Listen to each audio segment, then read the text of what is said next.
Friends, welcome back to my YouTube channel job search 001। जिन दोस्तों ने अभी तक मेरे चैनल को सब्सक्राइब नहीं किया है वो जल्दी से मेरे चैनल को सब्सक्राइब करें ताकि आप तक गवर्नमेंट जॉब और प्राइवेट जॉब की जानकारी सबसे पहले पहुंच सके। आज मैं आपके लिए लेकर आया हूं ऑनलाइन फंड ट्रांसफर के बारे में जानकारी, क्योंकि हमारी दिनचर्या में लगभग कोई किसी न किसी तरीके से ऑनलाइन फंड ट्रांसफर करना होता है। तो क्या है हमारे पास विकल्प और इसके क्या क्या फायदे हैं। तो आप फंड ट्रांसफर करना चाहते हैं, आप यूपीआई, नेफ्ट, आईएमपीएस, आरटीजीएस जैसे विकल्प यूज करते हैं। आइए जानते हैं इन चारों के फायदे और क्या क्या फीचर्स हैं। Online fund transfer, online transaction का बोलबाला तेजी से बढ़ रहा है। वर्तमान में फंड ट्रांसफर के मुख्य रूप से चार विकल्प हैं। पहला विकल्प है यूपीआई, जो बेहद पॉपुलर माध्यम बन चुका है। हर महीने यूपीआई की मदद से 10 लाख करोड़ से ज्यादा का ट्रांजैक्शन होता है। तो इसके अलावा नेफ्ट, आईएमपीएस और आरटीजीएस की मदद से भी ऑनलाइन फंड ट्रांसफर किया जाता है। आपके मन में यह सवाल जरूर उठता होगा कि फंड ट्रांसफर के लिए चार विकल्प क्यों हैं और इनके क्या क्या फायदे हैं। तो आरटीजीएस फंड ट्रांसफर के चारों विकल्प की अपनी अपनी अलग अलग खासियत है। यही वजह है कि चारों विकल्प पॉपुलर है।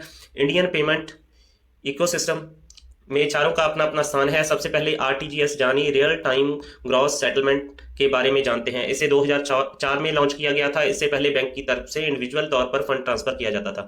इसमें रियल टाइम आधारित ट्रांजैक्शन सेटल होता है। इसका संचालन खुद रिजर्व बैंक करता है। आरटीजीएस की कोई अपर लिमिट नहीं होती, हालांकि मिनिमम लिमिट इसकी 2 लाख है। 14 दिसंबर 2020 से इसकी सुविधा 24 घंटे उपलब्ध है। 2 से 5 लाख के ट्रांजैक्शन पर 25 रुपए और 5 लाख से ज्यादा का ट्रांजैक्शन पर 50 रुपए की प्रोसेसिंग फीस लगती है। तो आरटीजीएस आप यूज कर सकते हैं, अपर लिमिट नहीं है, मिनिमम लिमिट 2 लाख है। तो इसके अलावा नेफ्ट के फायदे और अन्य डिटेल। ऑनलाइन पेमेंट का दूसरा तरीका है नेफ्ट, एनईएफटी, और जिसे नेशनल इलेक्ट्रॉनिक फंड ट्रांसफर भी कहते हैं। नेफ्ट की शुरुआत 2005 में की गई। आज की तारीख में ये बेहद पॉपुलर फंड ट्रांसफर विकल्प है। आपकी यूपीआई और आईएमपीएस का चलन ज्यादा है, लेकिन 2017 तक नेफ्ट में सालाना आधार पहले नेफ्ट ट्रांसफर लगभग अलग अलग बैच में सेटल किया जाता था, जो एक दिन में एक बार होता था।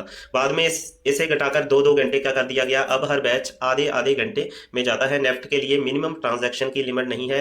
1 रुपया भी ट्रांसफर किया जाता है। इसका संचालन भी रिजर्व बैंक करता है। आरबीआई ने चार्ज नहीं वसूलने का निर्देश दिया है, लेकिन बैंक 2.25 रुपीज से लेके 24.75 रुपीज तक चार्ज वसूलते हैं। तो आईएमपीएस के फायदे और अन्य डिटेल। आईएमपीएस यानी इमीडिएट पेमेंट सिस्टम को साल 2010 में लॉन्च किया गया था। इस समय तक आरटीजीएस, नेफ्ट की मदद से लिमिटेड टाइम में ऑनलाइन फंड ट्रांसफर किया जाता था। बाद में एनपीसीआई यानी national payment corporation of India ने कुछ बैंकों के साथ मिलकर आईएमपीएस को शुरू किया।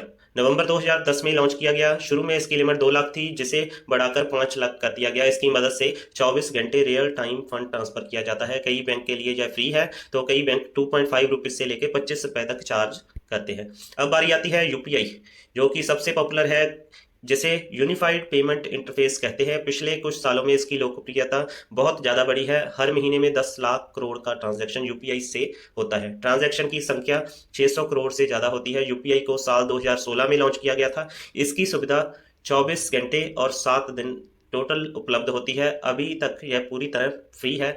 हम ज़्यादातर यूपीआई ही यूज़ करते हैं, जैसे गूगल पे, पेटीएम, अमेजॉन पे पर यूपीआई आप यूनिफाइड पेमेंट इंटरफेस यूज़ करके पैसे ट्रांसफ़र करते हैं। तो ये सबसे पॉपुलर मेथड है।